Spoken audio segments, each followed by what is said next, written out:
Saya melihat perkembangan sosial media tentang diskursus nasab ini.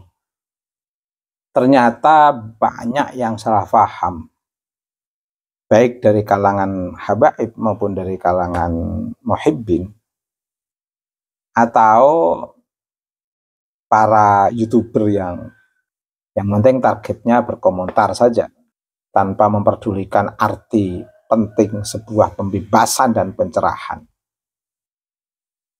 Banyak yang memunculkan salah paham terhadap Kyai Imad dan beberapa ilmuwan atau para kiai yang sevisi dengan pembebasan dan pencerahan Kyai Imaduddin Utsman.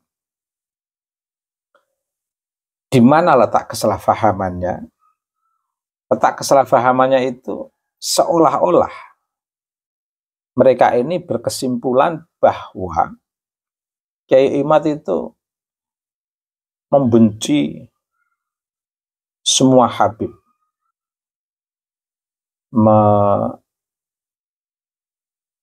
mengajak benci kepada semua habib. Ada semacam by design, entah dari siapa sumbernya,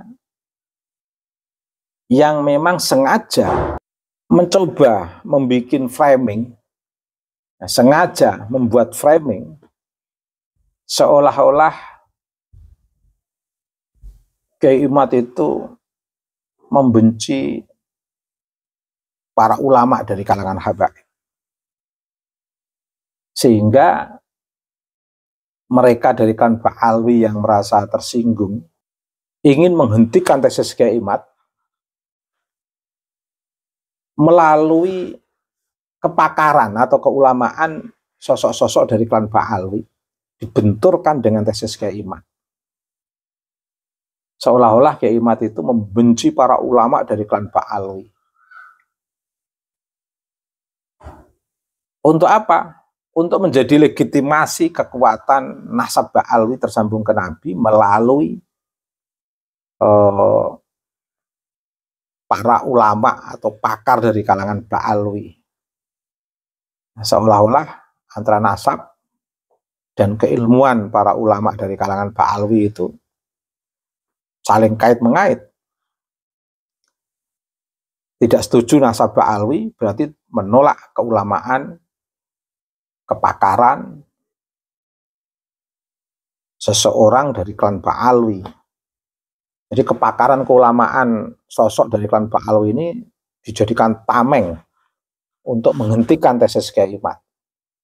Sehingga orang tidak akan melihat tesis Kyai Imad, tapi melihat kepakaran ulama dari klan Ba'alwi untuk mengembalikan image interpolasi dan glorifikasi klan Ba'alwi, sehingga biar tetap dianggap atau biar tetap bertahan image ini sebagai cucu Nabi melalui tameng para ulama atau pakar-pakar dari klan Ba'alwi.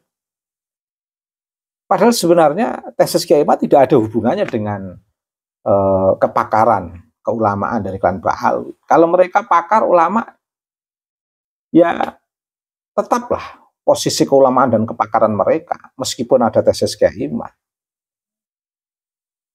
Toh nasab ini tidak akan bisa meruntuhkan kepakaran keulamaan seseorang. Sekali lagi, tesis Kyai Imad dengan membongkar klan Ba'alwi tidak terintisab kepada Nabi, itu bukan untuk meruntuhkan kepakaran atau keulamaan seseorang dari klan Ba'alwi. Mereka yang sudah jadi pakar, mereka yang sudah jadi ulama, tetap mereka akan jadi ulama dan pakar.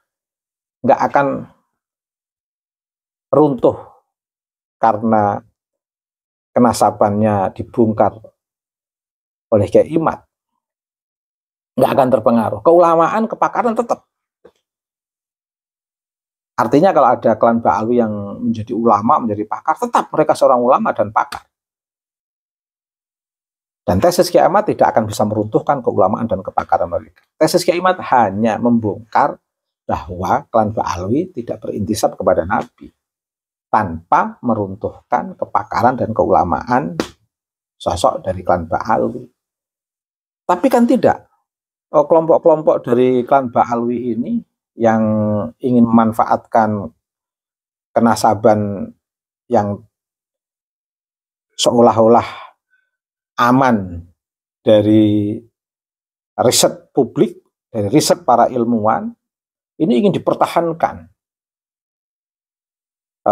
Mumpung dipercaya publik kalau mereka itu berintisab kepada Nabi, ingin dipertahankan karena ada tesis mereka berkedok, bertameng dengan keulamaan dan kepakaran dari klan Ba'alwi, seolah-olah dikaitkan, padahal tidak ada kaitannya. Kepakaran keulamaan klan Ba'alwi tetaplah kepakaran dan keulamaan mereka, kalau memang ada yang jadi ulama dan pakar. Tapi nasab tetaplah sebuah realitas empiris dari hasil sebuah riset yang nggak bisa ditolak dan nggak bisa dikaitkan dengan kepakaran dan keulamaan seseorang, dan tidak bisa untuk meruntuhkan kepakaran dan keulamaan seseorang, karena memang nasab nggak bisa meruntuhkan keilmuan, ketakwaan seseorang. Kalau orang itu berilmu, bertakwa, tetaplah berilmu, bertakwa, meskipun nasabnya siapapun.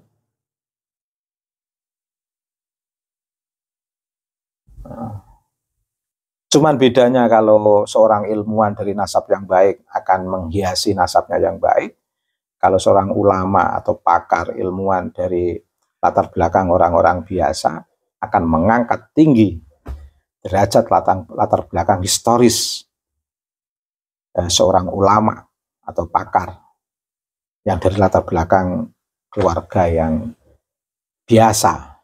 Itu saja sebenarnya. Tetapi nasab tidak bisa meruntuhkan kepakaran keulamaan seseorang. Nah, sebenarnya simpel saja tesis Kiai Ahmad itu. Riset tentang kenasaban klan Ba'alwi. Tidak ada hubungannya dengan eksistensi masing-masing dari klan Ba'alwi yang memang sama dengan umat manusia yang lain sebagai khalifatullah fil ardi, juga tidak akan meruntuhkan kepakaran dan keulamaan dari kalangan klan Ba'alwi. Nah, dan tesis Kiai Ahmad ini hanya menjelaskan duduk persoalan kenasaban klan Ba'alwi. Tidak ada hubungannya dengan eksistensi harkat martabat klan Ba'alwi sebagai manusia. Tidak ada hubungannya dengan eksistensi klan Ba'alwi yang telah mencapai tingkat kepakaran keulamaan dalam bidang ilmu-ilmu keislaman. Itu aja duduk persoalannya sebenarnya.